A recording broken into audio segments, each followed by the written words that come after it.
मराठवाड्यामध्ये सध्या उष्णतेचं प्रमाण वाढलेलं आहे। मी सध्या हिंगोली जिल्ह्यातील सिद्धेश्वर धरण परिसरामध्ये आहे आणि हिंगोली जिल्ह्याचा जर विचार केला तर हिंगोली जिल्ह्यामध्ये 41 अंशाच्या पुढे तापमानाचा पारा गेलेला आहे आणि वाढलेल्या तापमानामुळे धरण क्षेत्रातील पाणीसाठा झपाट्याने कमी होत आहे। पाणी मोठ्या प्रमाणामध्ये घटत आहे। या धरणामध्ये केवळ आता 37% पाणीसाठा शिल्लक आहे। दररोज या पाणी पातळीमध्ये मोठी घट होत आहे। माझ्यासोबत काही या भागातले नागरिक आहेत, आपण त्यांना विचारूया।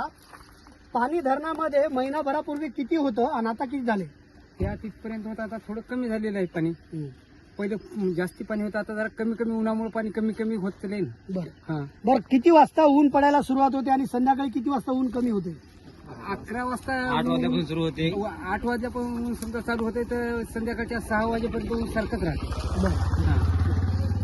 माणसासोबत जनावरांच्या अंगाची कशी लाई लाई व्हायली उन्हामुळे? लई व्हायली हो, लई ऊन लागायले ना।